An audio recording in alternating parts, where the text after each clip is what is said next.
In 2024, the solo GTA player has so many opportunities to make money in the game, whether it is the amount of heists that are in the game or if it's because of the amount of businesses in the game, and trust me, there are a lot.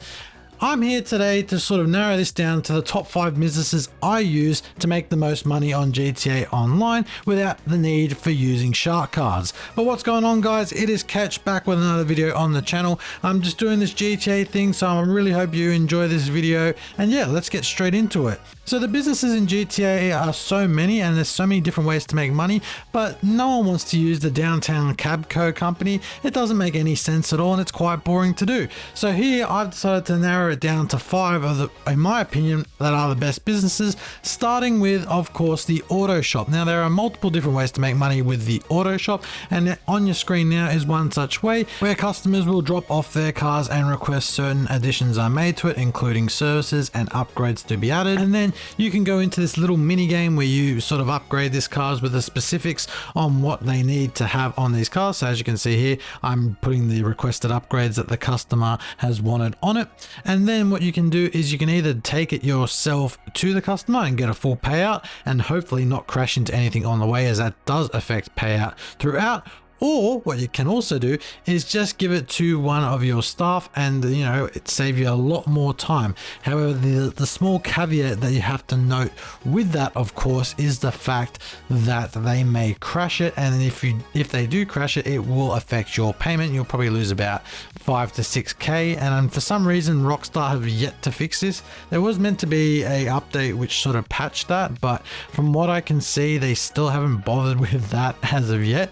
There's also the ability to have snacks. You can buy snacks, or not buy snacks, you can update your snacks bar, and you also get access to a 10-car garage as well. But one of the more unique things is this exotic exports list, where each day the list will reset and you have to go out and find all 10 cars, and after each one you will get $20,000 as well as a bonus at the end of completing all 10. You can also do the contracts that are part of the auto shop, and for this week only they are on double money. They probably go double money probably every couple of months, but this week they are double money. And as I mentioned, you get a massive 10-car garage which you can utilize and put all your nice cars in.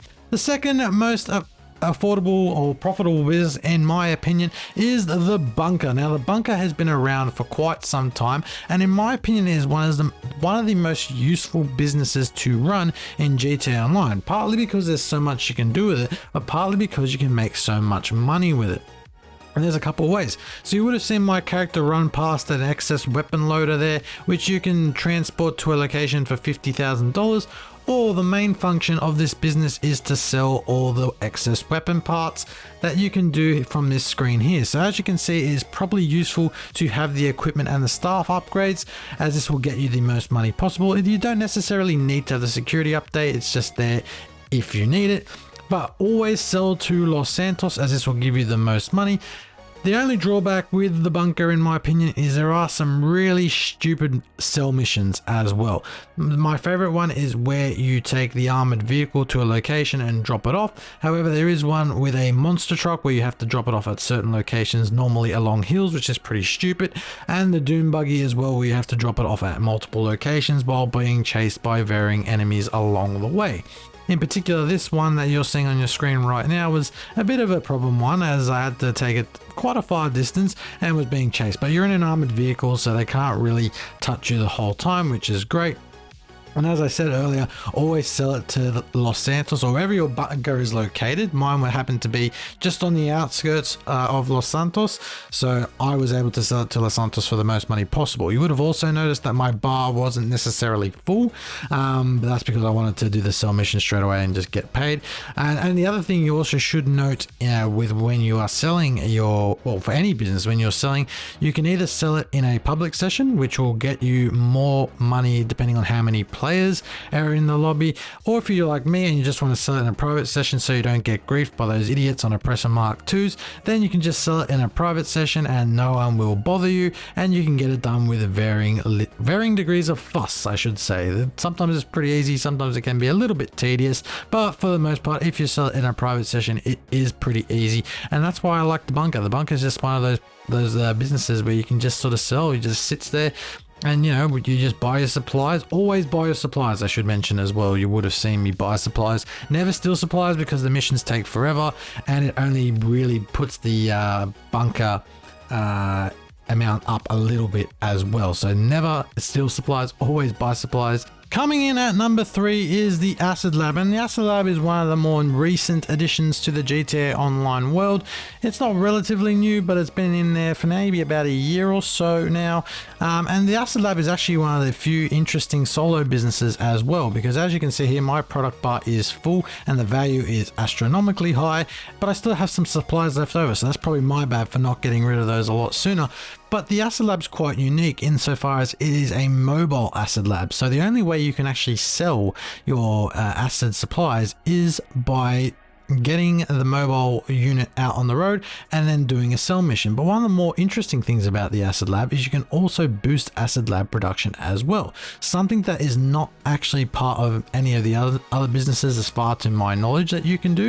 And I really think this should have been in a lot more businesses, but Rockstar, with their infinite wisdom, only included it with the Acid Lab update, but that's besides the point. The other useful thing is you get a technician called Mutt, and you can call Mutt to actually source supplies for you. You don't even have to buy the supplies yourself. You do have to pay some money, of course, but Mutt will go source them for you, which is excellent. And as you can see here, look, I've got my mobile Acid Lab on the move, and as you can see at the back of it, there is a bicycle. Now this is quite useful and critical because that is what will be your sell vehicle for all your Acid Lab missions. Now, of course, unlike the MC businesses, which require some stupid missions to sell your product, the Acid Lab only requires the motorcycle, which is excellent because it's quite mobile and it moves quite quickly around corners, and it's also pretty fast as well if you've put the necessary upgrades on it. The only drawback I found with the Acid Lab is one of the sell missions, which is unfortunately the one I got, where you have to go to 10 different drop-off locations to drop off the Acid Lab, which is a little bit annoying considering that it has 10 different drop-off zones. But at least you're on a bike and you're not in a bloody post van like those MC businesses. And that's probably why the MC businesses don't make it higher on any list. It's just because of how difficult those sell missions are. Whereas a lot of the more recent businesses into GTA Online are a lot more effective in doing sell missions. Now this is the sell mission I'm referring to. Here I am at 9 out of 10 trying to find the last drop off. I got stuck behind this building and I could not figure out the way it was. Eventually I figured my way around it and sold my acid off to the last location, and that was all happy dandy and everything was fine after that. But the Acid Lab is one of the more interesting businesses and probably one of the better ones in my opinion to sort of make money on GTA Online, and that's because it's just very, very easy to operate. There's not real much you have to do. It's almost pretty passive. There is some inputs to it, but for the most part you can just sort of leave it lying there in the background and it sort of takes care of itself for the most part. And also the fact you get Mutt, who makes some very interesting jokes about acid and whatnot. I feel like he's always on a high trip bend the majority of the time, but that's just why it makes the Acid Lab such a unique business, I would think, in my opinion. And as you can see there, I sell it not in a public demand lobby. It was just an invite only session. But if you want to sell it, you're in a public demand lobby, you do run the risk of being griefed by those Oppressor Mark IIs and any other flying vehicles.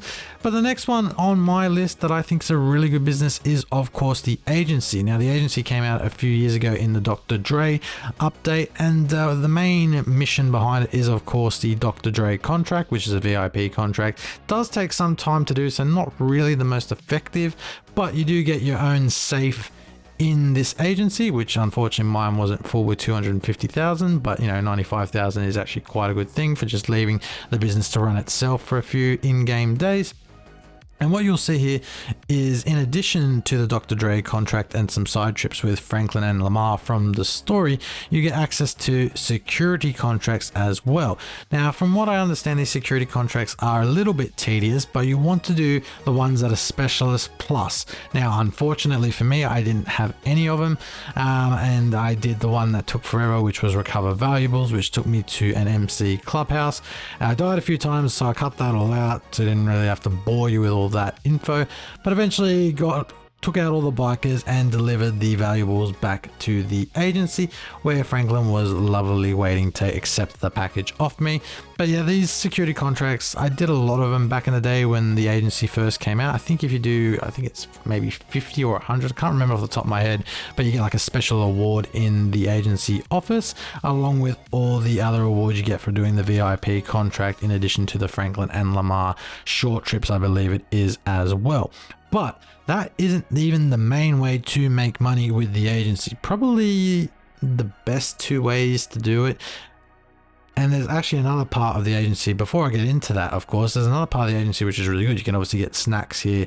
But by far the best part of the agency is the payphone hits. Now, these used to pay out quite a substantial amount. I think they used to pay out around 85,000 for just about 5 minutes of work. It was really, really good. So effectively what you do is you call Franklin to do a payphone hit, and then a location will pop up on your map. You go over to said payphone and Franklin will give you details of a mission regarding a certain target.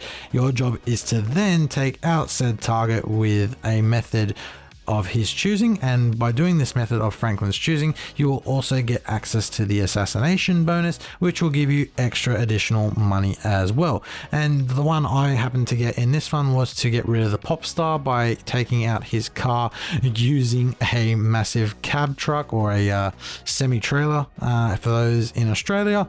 And of course, these hits are very quick to do. Unfortunately, this one I did was actually took a lot longer than what I thought it was. But eventually what you do is you pretty much take out the pop star by blowing up his car, and then you leave the area on your cab. So pretty simple and pretty straightforward, and you get 45,000. As I said earlier, it used to be worth 85,000, but Rockstar nerfed it because people were making money far too quickly.